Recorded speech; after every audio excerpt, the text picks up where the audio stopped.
Happy Thursday, everybody. Josh here with On the Wrong Lead. Another episode of You've Gotta Be Sha Tinning Me. Joined as always by Mr. $88, Mr. Lucky 88, Mr. Matt Carlson. Matt, how you doing, my friend? Doing well. Hey, look, just because I posted that I was going to bet birthdays and anniversaries and then hit an $88 horse does not mean luck had anything to do with my performance on Wednesday. Okay. It's Well, all skill, all me. I'm fresh. I'm fresh off of Vegas, and you play those, like Fu Dowling or uh, what was it, Dancing Drums, and all those, those games, and they're all 88-cent bets, 188, 288, so 88's a lucky Yeah, number, so it's there you fine. go. You're all good. How you doing, man? I'm doing okay. It's been a while since we recorded this, I think. I can't remember the last Two time we did one weeks, of these. Yeah, HKIR. so Yeah, yeah, you want to know? so You want to know what's really funny? I mean, just to talk about how, like, just absolute amateur apparently I am at uh like producing and doing all this other stuff. I was looking through and I was posting podcasts I just recorded with Andrew Champagne, drinking champagne a little bit earlier, and I noticed that the HKIR podcast never went out on the podcast feed, only on YouTube. huh, So good. yeah, great, right? Because I just saw it sitting there in draft status, and I'm like, do I even publish this at this point? Like, I don't know. So it's just sitting out there, but yeah, it's and that's why I know, because it said December 6th. So yeah, it's been 2 weeks. I think last week I was in Vegas, Yep. and I think you had a holiday. No, yeah, you had a holiday party the week before, and that's when we recorded. And then we're recording a little earlier this week because I have another holiday event, or a work event tomorrow. We have a team lunch that we're doing to get together, and because I'll already be downtown, my wife is going to join me. She's going to take the train down after work, and we're going to hit up a holiday pop up in the city, and then maybe hit up Cruz Blanca, which is one of the breweries that we like to kind of check out when we're downtown.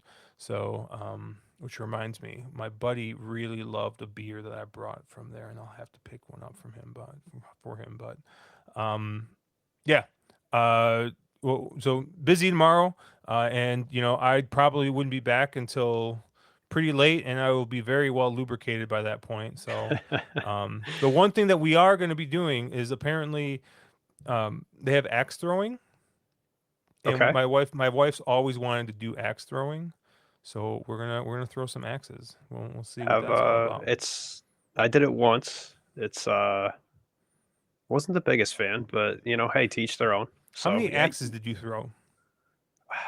like overall, I Mm-hmm. think I was at an event where like my it was for work and they rented it out for 90 minutes, 2 hours, something like that. So I Mm, mean a fair amount. okay. And yeah, I think that was the problem. Probably too many. And I probably and because it was a work event, like doing that stone cold sober was bad because Hmm. then it's like, as many games as you can play, you're just throwing an axe at a fucking board and over again. It's like hit this spot on the board, hit it. And so be pretty drunk when you do it, Yeah. right? Otherwise, it kind of loses novelty, right? You're just throwing an axe at a wall and then going to get it and then do it over again. But Yeah. This package or whatever we got, I think, only had 3 axe throws per person. three, I don't know what that means. Like that would be I like less than a game. Like Yeah, I don't know either. I'm confused. Like, I don't know if it's 3 rounds of throwing axes, or it's just literally like you throw 3 axes. I have no idea. I don't know, dude. I bought the tickets. It included drinks, so we'll have a good old time. If we like it too much and we got to buy more throws, I have no idea. I'm sure this is just another way to separate people from money. But my wife loves Christmas, and we're doing a bunch of Christmassy stuff. We're doing that. The there is a there's there's a park by us, which is it's like I'm not sure who owns it. Right? It was one of those. It was a park that was owned by um the McCormick family, um, who like they were like the big publishers of like the Chicago Tribune. To what McCormick Place is named after in downtown Chicago. Um, so they owned this like big huge piece of land, and it's basically they turned it into a um, they turned it into a it's got a 27 hole golf course, and it's just like a really like big park Okay. as well. Um, and it's got like gardens and stuff like that. And they have a like holiday lights thing. And a couple of the days, they're like boozy versions of the holiday lights. So obviously, we went and we got tickets for the boozy thing. So we're gonna do that on Monday. And then I don't know. I was talking about maybe trying to do zoo lights at at the Brookfield Zoo, but actually, I think they call it. Sorry, Zoo Lights is what Lincoln Park Zoo and Holiday Magic is what they call it. But I think it might end before we can get there because they usually have it like a couple days after Christmas. But I don't know if it goes past New Year's. It might not. Um, so I think we might miss out on that. But it's something that we've done a bunch of times as well. But um, last week I was in Vegas because my wife was actually in New York to see the Rockettes in the holiday spectacular, whatever it's called in New York, and she was doing a bunch of Christmassy stuff. And Matt, we were going to play a game before we start. My wife was at a bar and she ordered a drink, and she said it was pre-mixed. So not like pre-mixed as in like canned cocktail, but like it was a batch cocktail at a Yep. holiday bar, right? Hmm. Um I forgot what it was. I think it might maybe it was a Negroni, it was or something like, but it was some type of like holiday spin on like a classic cocktail, right? Okay. How much do you think that cocktail was? There were no prices on the menu. This is in New York, so this New is like York City. New York City, Manhattan. Yeah. Like, I live relatively close to this, so I think I can give a reasonable estimate. I'm gonna guess $24. So I guessed very similarly to you. I guessed $25. And Okay. she said you were wrong. And so I went the In the wrong wrong direct. direction, I'm assuming I too. went in the wrong direction. I was like, oh well, $20. And she's like, no, wrong direction. My friend, that drink was $30. Okay. That drink was $30, and um, you know, I was in Vegas at the time, right? Because we planned because since she was going to be out in New York with her girlfriend, I went out with my buddy Gary Losing to around Vegas. $30, right? Like give or take. Yeah. Yeah, that's all I lost. But right for a place notorious for very expensive drinks, um, I mean $30 in unless you're at a club in Vegas. No place in Vegas is charging you $30 for a cocktail. Mhm. They'll happily charge you 24, $25 like we talked, but $30 unless you're at like a pool or like some ridiculous Yeah. where they got you by the balls. Some waitress is Absolutely coming not. out with a Roman candle with that cocktail if it's Yeah, $30 usually, yeah, right? Like, no, yeah. no, no. You're not paying $30 for a cocktail, uh, but she's like, yeah, she's like really for me, the most egregious part of it is that it was a like a batched cocktail, right? Because like usually like that's like a deal, dude. I was in Madison, Wisconsin, and they had old fashions on tap, right? Which so they batched the old fashioned and they keg it, right? They're charging like $11. They were literally charging three times the amount for essentially the same thing. Like it's Mhm. incredible. I mean, New York City, man, is wild, but I but mean, that's Midtown though. I mean, if uh, you're that's the tourist trap. It's go Go get your bubblegum shrimp and your $30 Oh cocktails, God, and bubble go to gum the shrimp, M&M goodness. store, and that's New York. There's a lot more to New York, I guess, That but sounds like Vegas. that's the Um, tourist. yeah, Yeah, there's a lot to be said about that too. yeah. So I don't want to repeat too much because I no joke, we spent about 40 minutes talking about Vegas on the drinking champagne episode. But if you're someone who doesn't listen to that, well, I'll give the quick like 30-second recap. I lost my ass to the point where I had to take multiple breaks where I just went to my room and took a nap so as to not lose more money than I was willing to lose. Um, and my buddy Gary hit 1,000 to 1 bonus on 3 card poker, hit a 5 card royal flush, and just won every single day. So was nice because I didn't have to pay for any meals because Gary was picking up the tab.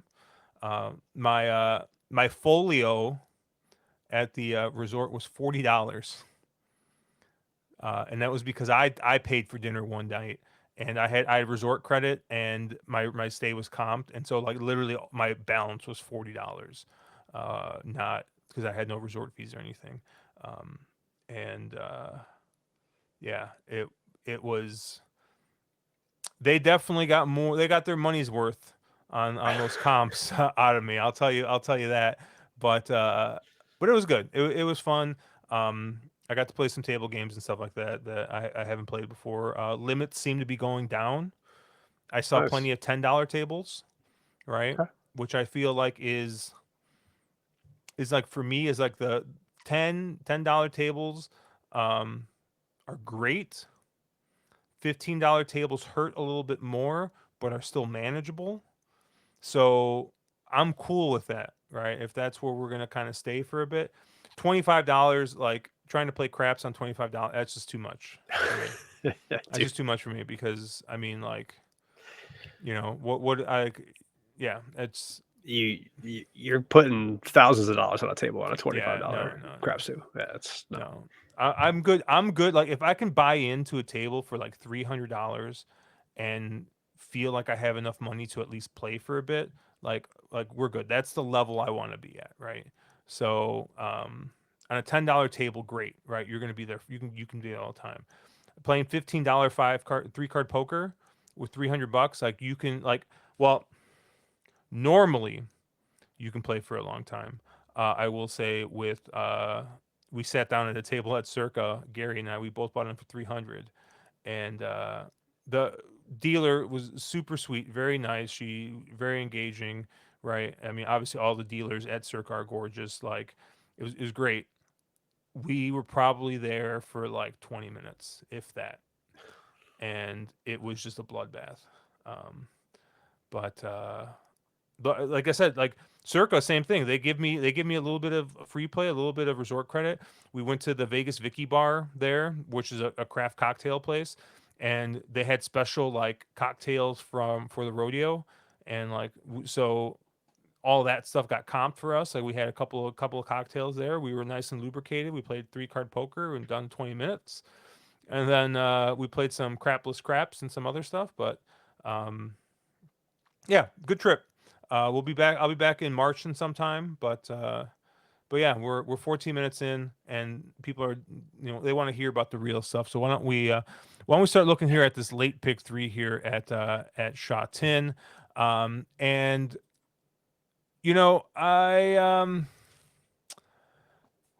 we're gonna start with race 8 here, the tulip handicap, and I took a look at these 3 races, and I had to make a couple decisions, and I'm going narrow, right? I um I think Devano, the one. I mean, I briefly looked at the rest of the card, and upon first pass, and you correct me, it might look like the most likely winner in the entire card. Um, so I didn't want to overthink this leg, and I'm like, I have a feeling this horse is going to be 2 to 1 or less. Is going to be very heavily favored. Um, I think if you get like 5-2 or anywhere around that, I would definitely win bet.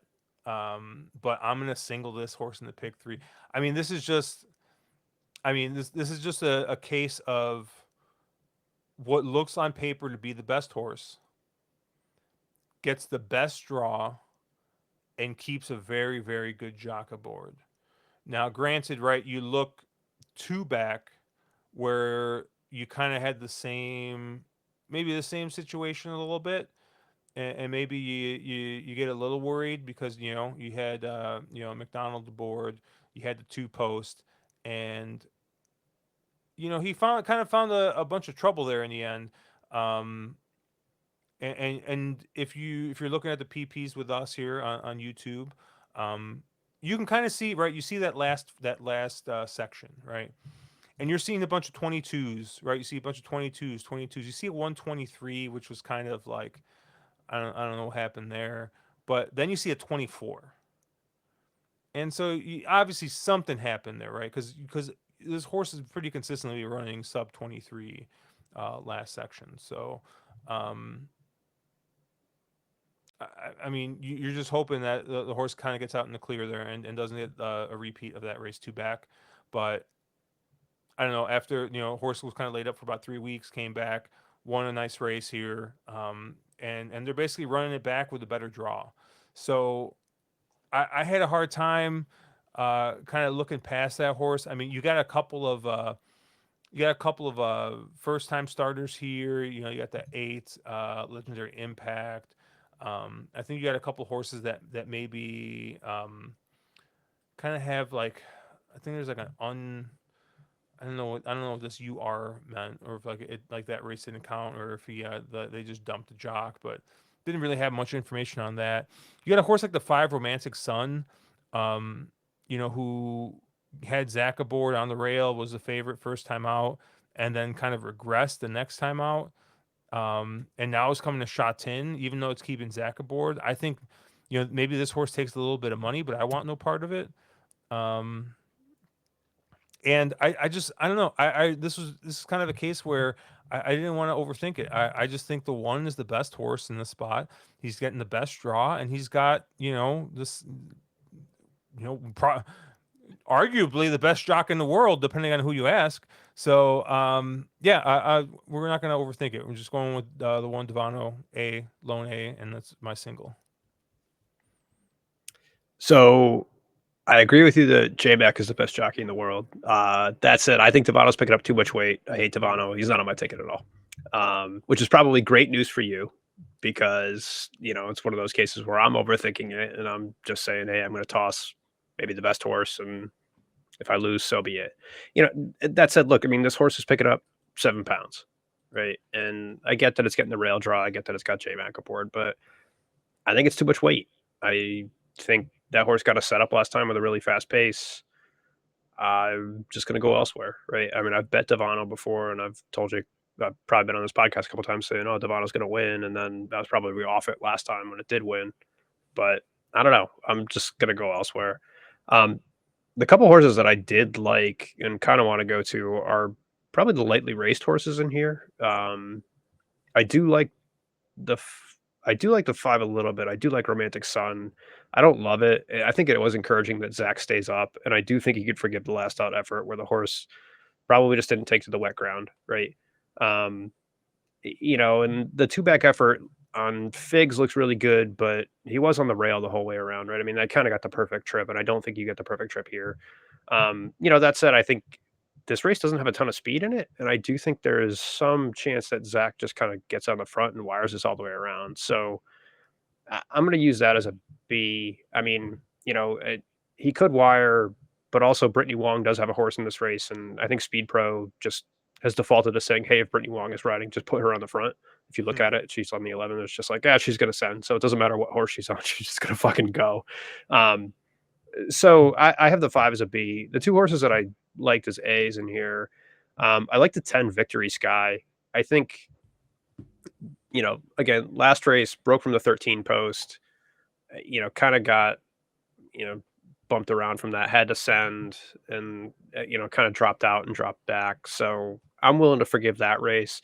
I think the two back race is probably the best race in this field. I think there's an argument that that two back race wins here and is better than any other horse. Gets down to 119 because of that race last time where it kind of threw a dud up. I think it's a decent enough draw. I think it can sit that stalking trip, and I think again, kind of that fourth up race, you'd expect it to improve and potentially win here. So that'll be kind of my primary A in here, and the probably where I'll put any win money is through this 10.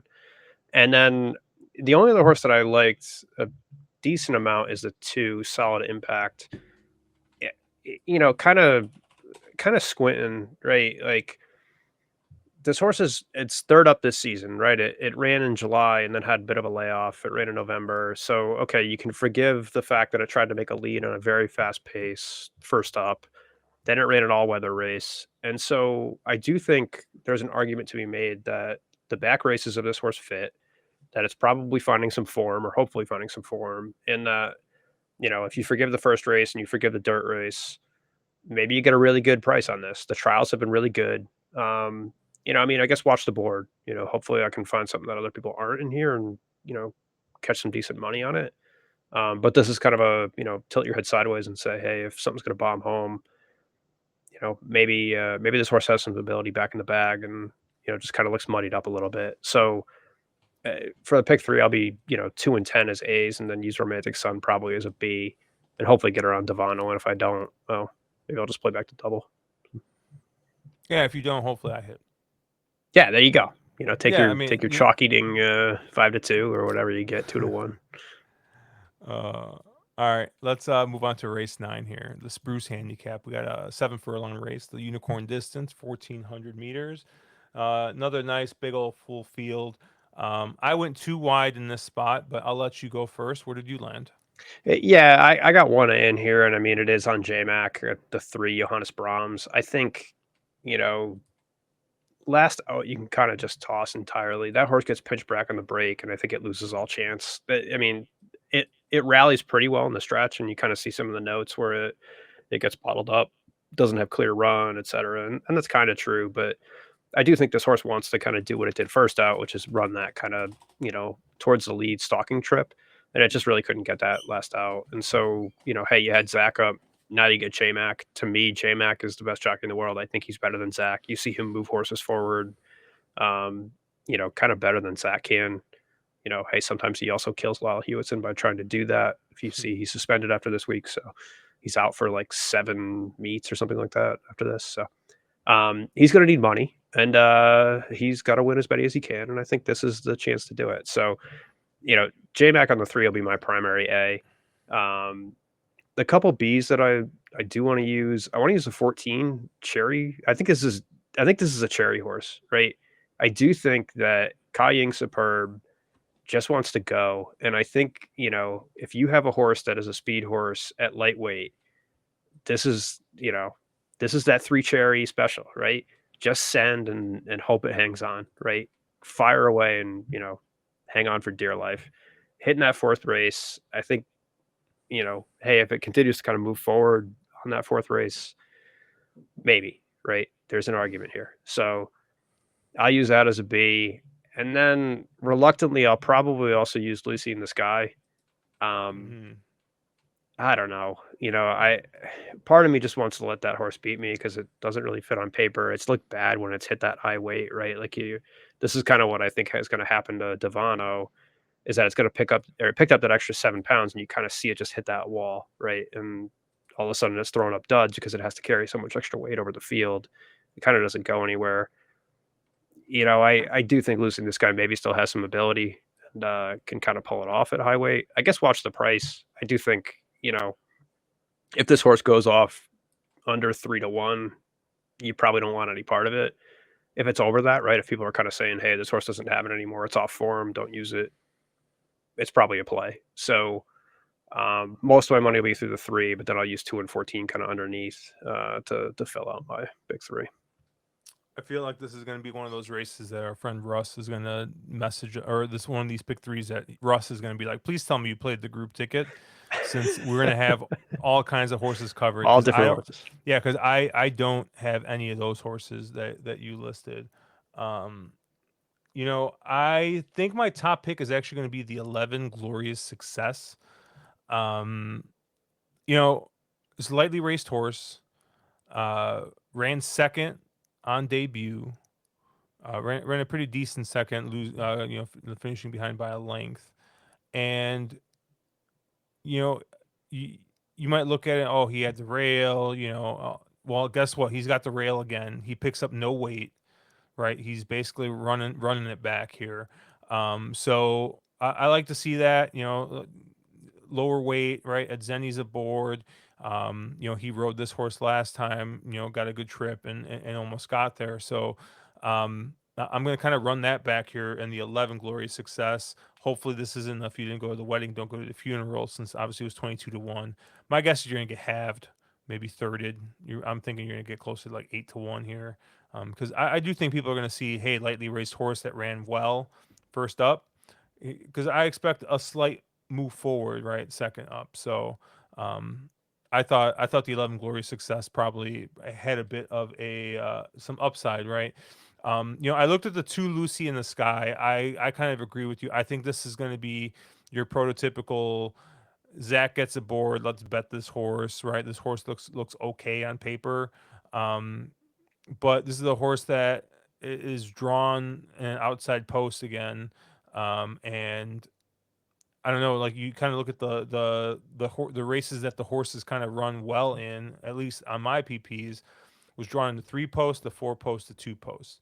Right, the two races where it was drawn a little bit further outside, it didn't run nearly as well. Right, and yeah, you get Zach aboard, and maybe that pushes the horse forward a little bit, but I don't think it's going to be enough to win here. Um, the other horse that I'm going to use as an A is actually the one Superb Boy. And I know you've talked about weight a lot, and obviously this is the high weight. This is the horse that's actually gaining what, 18 pounds. And But I kind of look at this horse, and you know I kind of wonder if that last race wasn't maybe a little bit of gamesmanship here, uh, by the trainer. Putting the horse in a spot where he knew he wasn't going to run well, and running on the all weather, and getting the horse to drop down into, the class where he's got his three Hong Kong wins.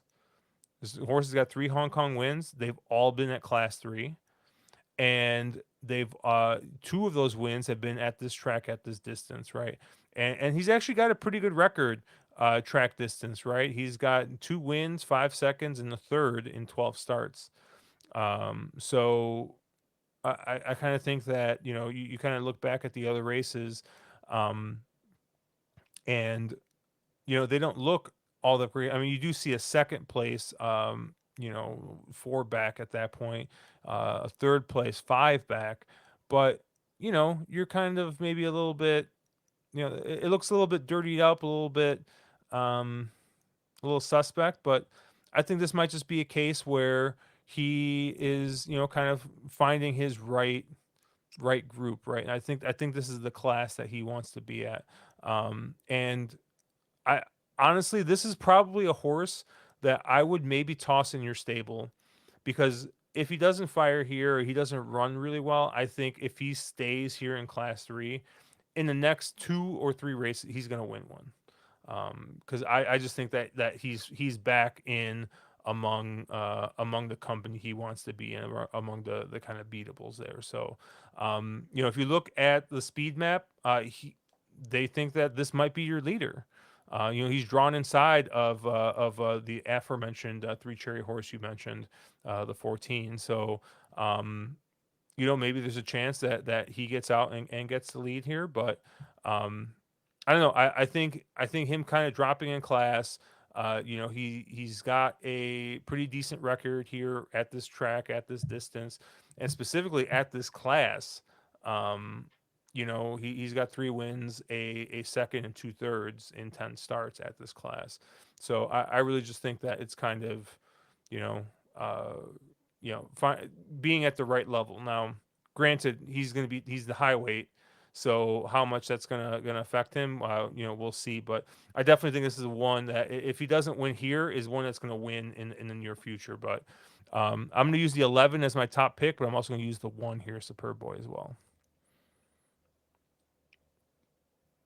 I like it. We're going wide already. This is fantastic. Yeah, and then like this thing's gonna pay box cars, and we're gonna have it in some combination. Like Just yeah, there you go. Play our ticket and then play the inverse ticket. Play all the horses that we have not talked about. race 10, the poinsettia handicap, uh, 6 furlongs, 1,200 meters here, Class 2 racing, and you know you got a really really big big horse here in the 2 of Underbar.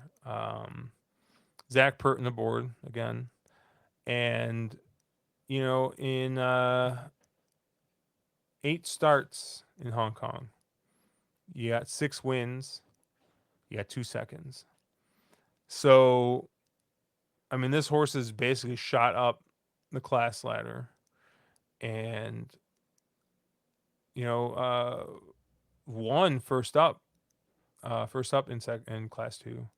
Came in second last time. It's been a very short price last couple of races, last 4 races actually, and I'm gonna be against. And I'm kind of thinking, I kind of look at the last couple races. This is probably a solidly class two, type horse.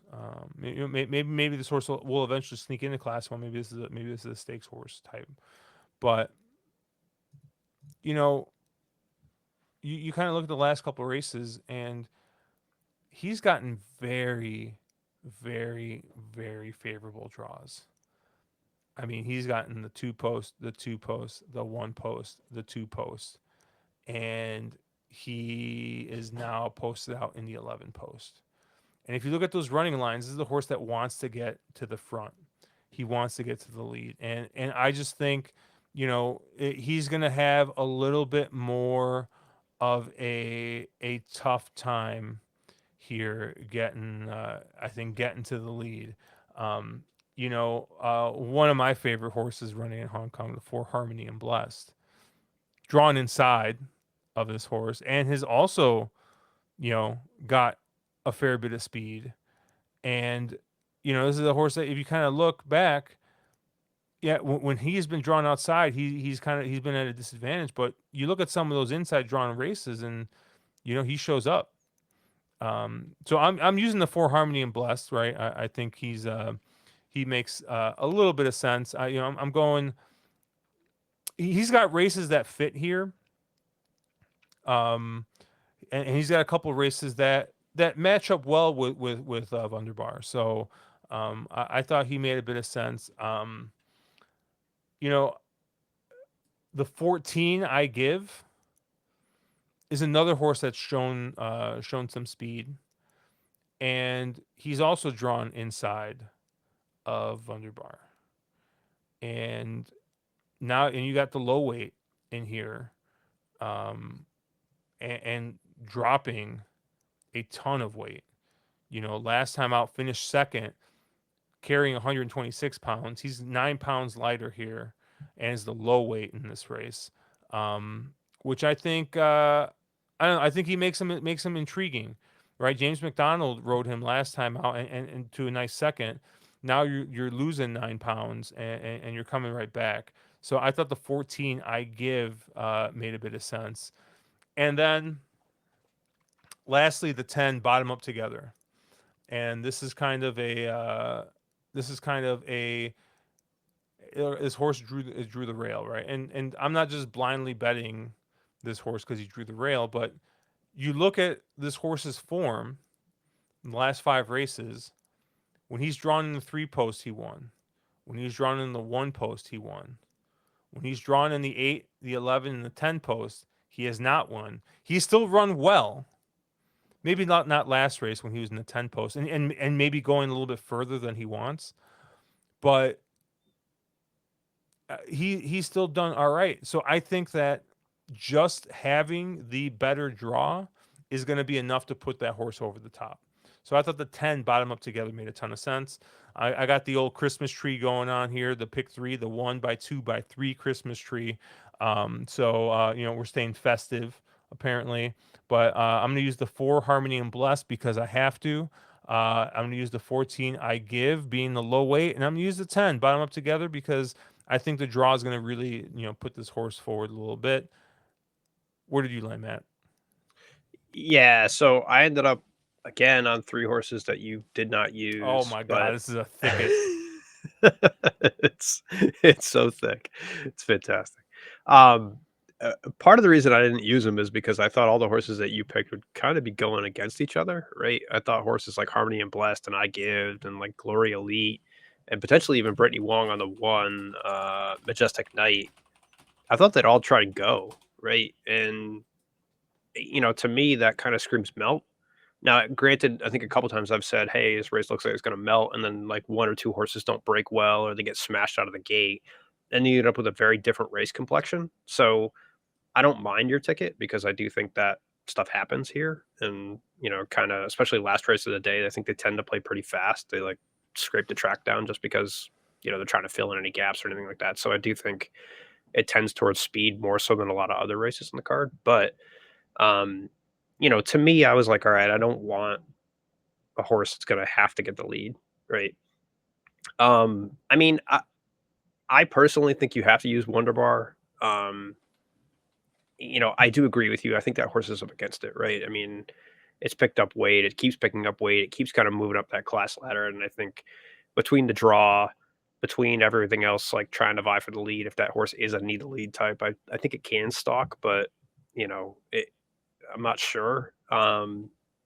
And yeah, I mean, it's tepid, right? And especially for the price, I don't think you get any value on it. But it's hard for me to say, hey, if you're trying to pick a winner and connect value out of these other races, that a horse that's, never missed a board or never missed a place lifetime isn't going to run well here. And I think it's just that type of horse that always doesn't look great, but does just enough to win. And those are the types of horses that like you can't really cap on data because that horse always has that nose for the wire, right? You never know how fast it's going to run because it's never going to win by more than a nose, no matter what class level it's winning at, right? You're never going to win by 9 lengths with that horse. It's just going to win by a nose in class 4, then win by a nose in class 3, then win by a nose in class 2, and keep doing that. It kind of piss you off because you're like, hey, that doesn't really make any sense, right? And there's horses like that, right? They do always do just enough to win, and I think Wunderbar is that kind of horse. So I'm still going to use it. Um, eh, I think to try and get around that, the horse I will go to is the 6, Gorgeous Win. Again, I mean, I kinda default to J-Mac. I think, again, I simp him too much here probably, but, I'm glad the Happy Valley experiment is over with this horse. Clearly, between the bad draws and getting caught wide around that hump at 1,200 meters, etcetera, like, that horse, kinda got the shaft, and I do think on Figs, it's the only other horse that really fits here. Um I think its Sha Tin races are much better, and I think it's competitive, and I do think, hey, it can kinda set the right trip in here, and maybe you get a price because it looks so bad kind of running those Happy Valley races. I do think people see through that a fair bit, but we'll see, right? So, that's kinda where I'd wanna go primarily, right? I mean, the 3 races it's run outside of this track and distance, it hasn't even come close. So, clearly, this is what our source wants to do. Um, and yeah, I think it's primed to kind of win here. The only other horse that I want to use is the 13 Fast Network. And it's only a B because again, this horse has never tried a turn here, right? It's only run 1,000 meters at Sha Tin. Even its trials, it's never made a turn. I don't know, right? I have no idea if this horse can actually, physically turn, right? But we'll find out. And I do think, depending on price, right? Um, if it's a low price and you get a horse that has 3 wins out of 5 lifetime starts, right? If people are kind of tepid on that and saying, "Hey, like, um, we don't know if it could do this," if it's above probably 6 or 7 to 1, I think use it. If it's lower because it's saying, "Hey, it's moving up the class ladder and this is what it wants to do," don't, right? Don't bet a horse that hasn't done something before at a low price. That's your champagneism of the day. Um, but I do think you want to use it, right? I think it sets up well. So That's where I'll go. I'll be the 2 and the 6 is A's, and Fast Network probably is a B just in case. But yeah, and hopefully we'll be alive by then. So, and if you play them all, you'll definitely be alive because you got Yeah, half the fucking horses in this yeah, yeah, this will that be are a running. real thick ticket. Did you have a bonus race? I did. So my wife is away for this weekend. She is visiting college friends in Florida, so I have the kids all weekend. Um, so I'll be probably nicely lit and probably pass out by race one. So I did default to saying, "Hey, if I'm going to watch one race, it's got to be race one." Um, and again, I probably went the favorite here. I went to Charmander, the three in race one with J Mac aboard. You know, this is a bad field, right? This is like if Sha Tin had maiden claimers, this would be what it is, right? Like this is just not a great field. But this horse is, out of its lifetime starts, run probably the best at this one turn miles, right? Like this is what this horse wants to do. You kind of see it running shorter. You see it kind of sucking up and then doing really well in the gallop out. I think the mile helps it. I like it getting back to the mile. I like it not running at Shot Tin or not running at Happy Valley anymore. And so I don't know what price you get on this horse. Again, it probably goes off as a little bit of a favorite if I had to guess, but at least I'll be awake for it. Hopefully, be awake for it. You know, probably nicely lit on a Saturday evening slash Sunday morning. And yeah, hopefully start the cover the win on Charmander 3. Well, we both picked the same race, so how about we do a little beer bet here on this one? Perfect. All right. I'll let you take the favorite apparently, or you think the favorite is the three Charmander. Um, I think these are all bad horses too, and I think that I don't know. I have a sinking suspicion that maybe there's not a ton of speed in this race. There is So not. there's not a ton of speed, and um, I'm going back to my college days, right? I mean, I did in Vegas because I was drinking vodka Red Bulls, right? So when I think of college and I think of like just like awful stuff I used to drink, vodka Red Bulls, Oh, right? All right. So what's after what else? What's vodka Red Bull adjacent? Jaeger bombs. Jaeger bombs, exactly, right? Oh God. And Oh, when those two things, right? What else started? At least when I was in college, was started to be in vogue was a little Sazerac product called Fireball. It's a little cinnamon whiskey there, but Fireball out in nine post. Um, I think on the stretch out, he's been forwardly placed going 1200. He's been forwardly placed going 1400. He hasn't necessarily been in the lead, but he's been pretty forwardly placed. And now, uh, he's stretching out even further. Um, you know, he's only got four lifetime wins. He's got one win at this class. Has never. I don't think he's actually run at this distance. But I always like seeing these speed horses stretch out a little bit.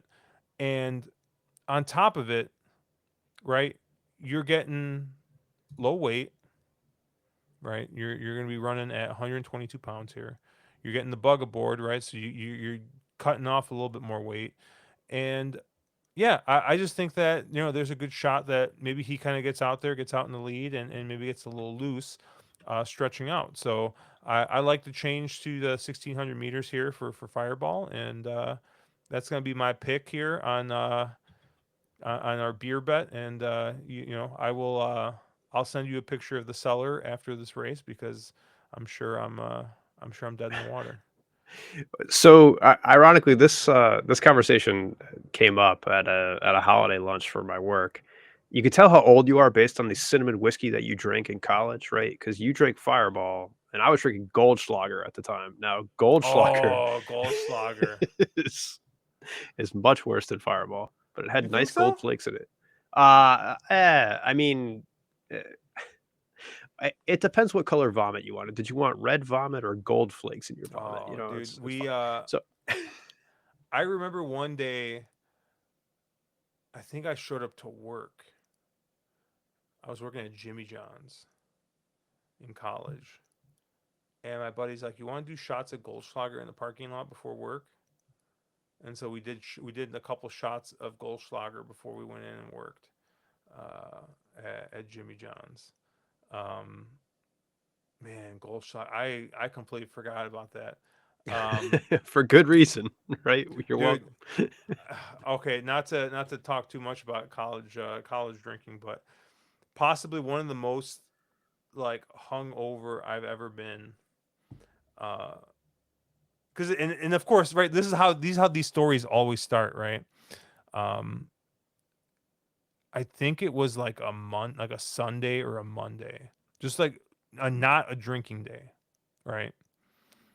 And my buddy texts me who lived down the street from me. I was still at my parents' house, and he goes, "Hey, you want to go grab a couple beers and maybe get some dinner at the it was this bar called Just Us, right? So the name of the town I grew up in was called Justice, Illinois, and so the bar across the street from my house was called Just Us, right? There's a little play on words there, apparently, right?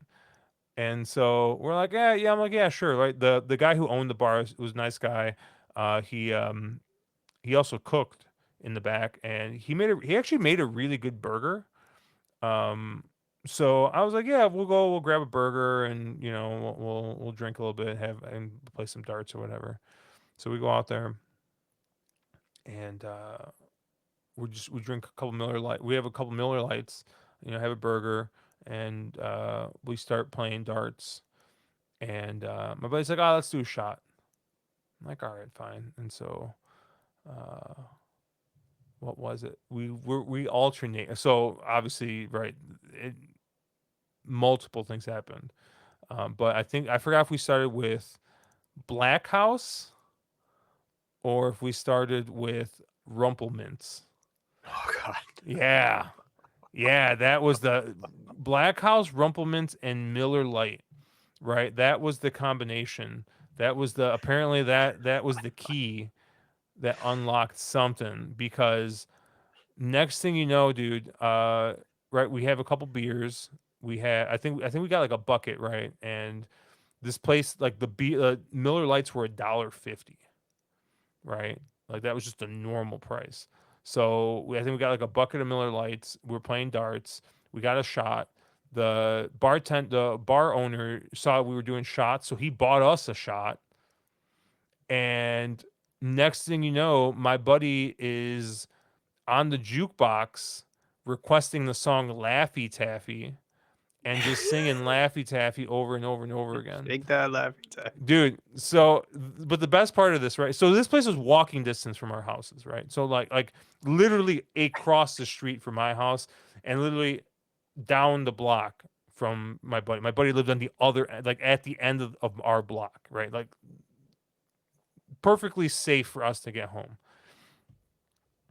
I go in the next day to this bar because my band used to play gigs at this place.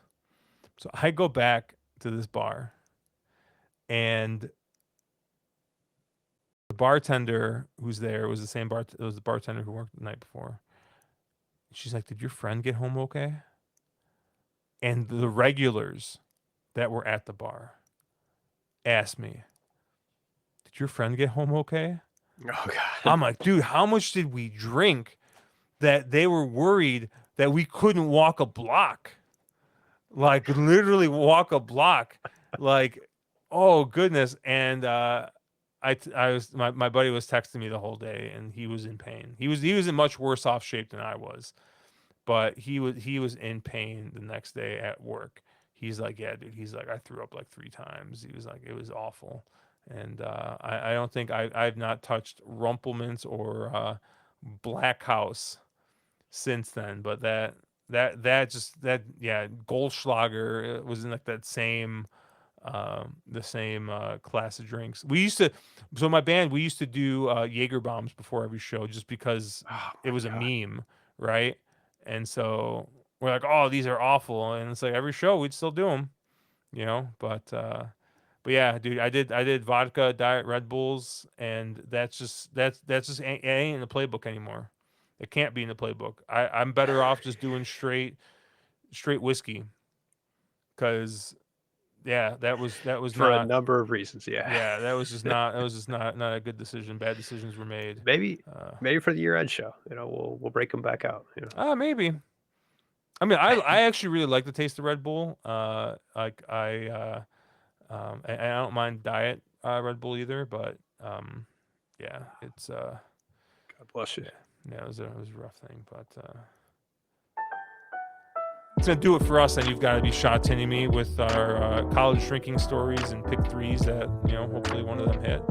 But you can check us out at ontherwronglead.com, at wrong_lead on Twitter. We should be having a year-end show, not at the end of the year, but it should be sometime in the first or second week of January. More to come on that. Obviously, you can check Matt's picks out at Slow and Steady, Mr. 88. See if you can get another $40 winner or 40-1 winner here. But good luck, everybody, and let's make some money. Good luck. Merry Christmas.